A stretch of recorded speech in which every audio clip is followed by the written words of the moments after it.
नमस्ते छात्रों, मैं अर्चना पिंगे आपके अपने चैनल में मैं आपका स्वागत करती हूँ।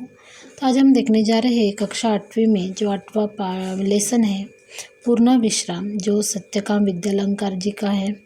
उनका परिचय जो है, उनका जन्म 1935 लाहौर अविभाजित भारत में हुआ है और परिचय आप सफल संपादक, लेखक और कवि हैं। सरल सुबोध भाषा का रोचक सौम्य बोधगम्य शैली आपके लेखन की विशेषताएं है और लेखन व्यावहारिक है। आपने व्यक्तित्व और चरित्र निर्माण पर अधिक बल दिया है। तो गद्य संबंधी हम बात करें तो प्रस्तुत हास्य व्यंग कहानी के माध्यम से कहानीकार ने यह समझाने का प्रयास किया है कि जीवन की आपाधापी में विश्राम के जो पल मुश्किल से मिलते हैं, जब कभी ऐसे अवसर मिलते हैं तो घरेलू उलझनों के कारण हम उन पलों का आनंद नहीं उठा सकते। तो वैसे ही इस लेसन में डॉक्टर ने बाह पर काला कपड़ा लपेटा और रबड़ की थैली जो है उसे हवा फूंककर नाड़ी की गति देखी और बोले कि कुछ सीरियस नहीं है, दफ्तर से छुट्टी लेकर बाहर आइए, विश्राम आपको पूर्ण निरोग कर देगा। लेकिन विश्राम भी पूर्ण होना चाहिए। तो पत्नी बड़ी प्रसन्न हुई। घर जाकर श्रीमती जी से कह दिया, जुहू की तैयारी कर लो, हम दोनों 2 दिन विश्राम करेंगे। तो एक दिन बाद पूर्णिमा भी थी। चांदनी का मज़ा जुहू पर ही है। एक दिन पहले आधी रात से ही उन्होंने तैयारी शुरू कर दी। 2 बजे का अलार्म बेल जो है वो लग गया। स्वयं वह 2 से पहले उठ बैठी और कुछ नोट करने लगी। श्रीमती जी ने इन सब कामों की सूची बनाकर मेरे हाथ में दे दी।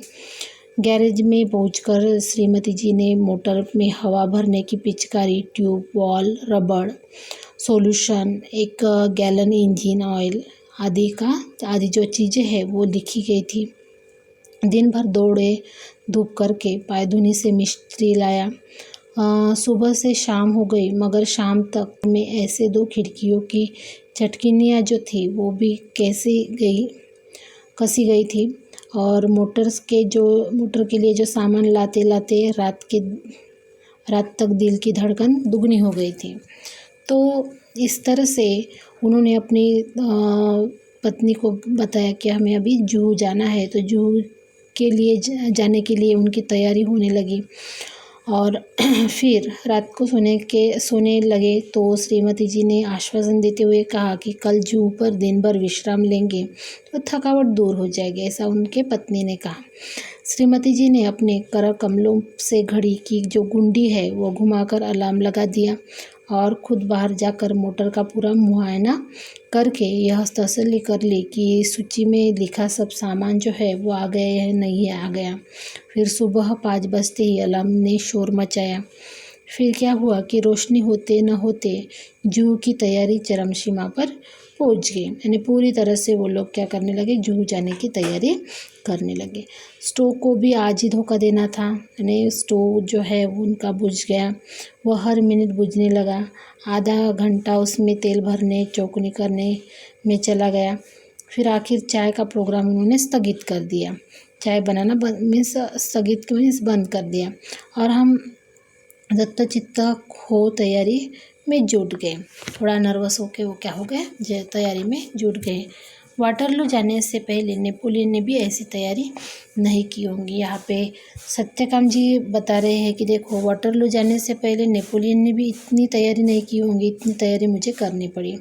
फिर ऐसी महत योजनाओं के संपन्न करने में हम पति पत्नी परस्पर सहयोग भावना से काम करने पर विश्वास रखते हैं, ऐसे उन्होंने यहाँ पे कहा है। फिर सहयोग भावना जो है उनकी, तो हमारे जीवन का मूल मंत्र है और सहयोग जो है वो मन, वचन, कर्म इन तीनों से होता है। जीवन का यह मूल मंत्र है। मुझे भुलाना था। श्रीमती जी मुझे मेरे कामों की याद दिलाने लगी और मैं उनके उपकार के बदले उनकी चिंताओं में हाथ बटाने लगा। मैंने याद दिलाया, पूड़ियों के साथ मिर्ची का अचार जरूर रख लेना। श्रीमती जी बोली, अचार तो रख लूँगी, पर तुम भी समाचार पत्र रखना न भूल जाना। मैंने अभी पढ़ा ही नहीं है। तो मैं बोला, वह तो मैं रख लूँगा कि लेकिन तुम गुलबंद न भूल जाना जो हम पिछले साल कश्मीर से लाए थे। तो जूह पर बड़ी सर्दी हवा जो है, सर्द हवा चलती है, थोड़ी ठंडी लगती है।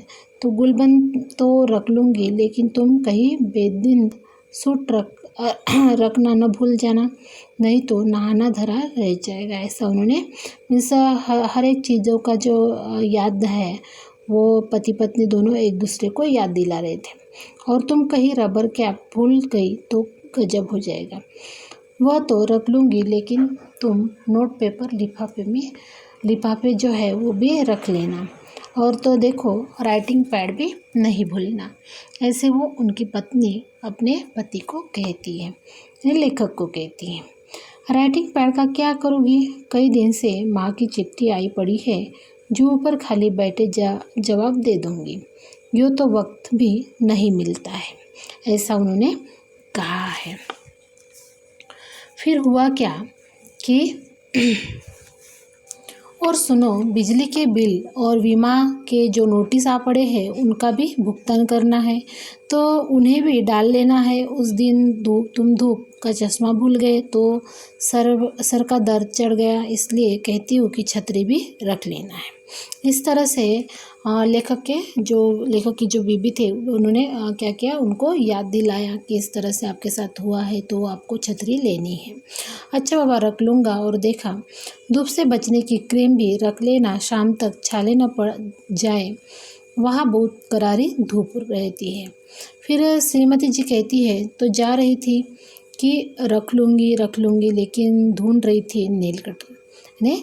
जो भी चीज़ें बता रहे थे लेखक, तो उनकी पत्नी कह रही थी कि नहीं मैंने तो सब रख लूँगी ऐसी कह रही थी, लेकिन वो क्या ढूंढ रही थी?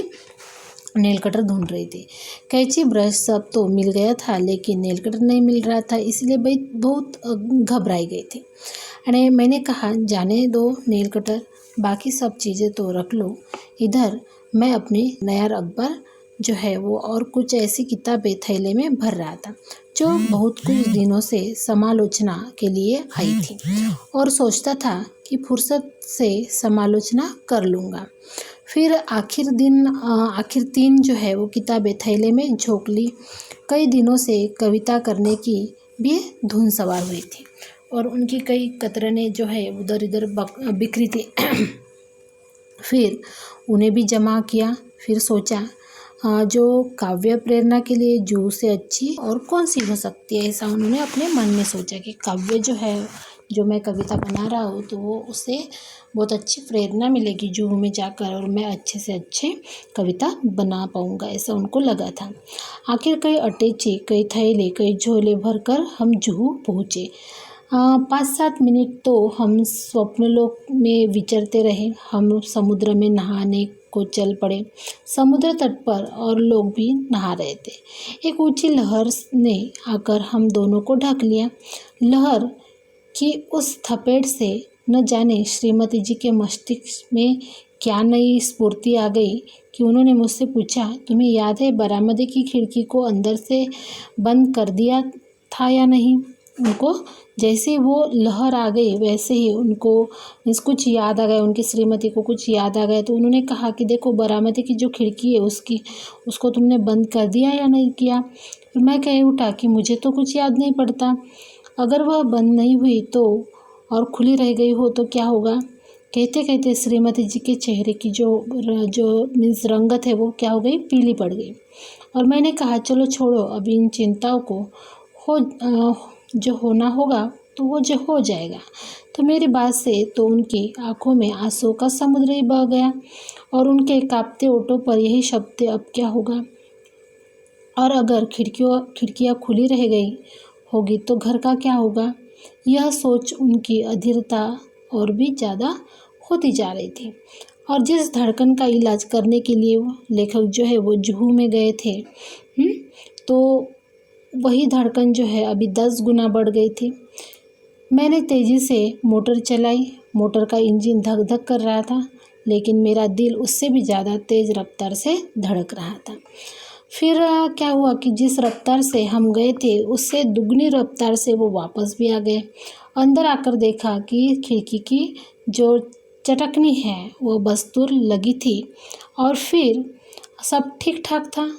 मैंने ही वह लगाई थी, लेकिन लगा कर यह भूल गया था कि लगाई या नहीं लगाई। इसका नतीजा यह हुआ कि पहले तो मेरे दिल की धड़कन बढ़ गई थी, अभी श्रीमती जी के दिल की धड़कन भी बढ़ गई। फिर मुझे याद आ रहे थे पूर्ण विश्राम, और पूर्ण विश्राम मीन्स क्या, पूर्ण निरोग।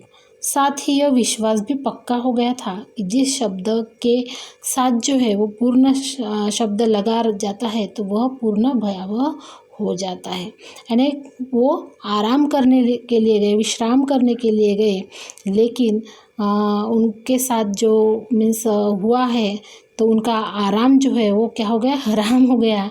और इस तरह से उनकी जो विश्राम की जो उन्होंने जो प्लानिंग की वो चौपट हो गए।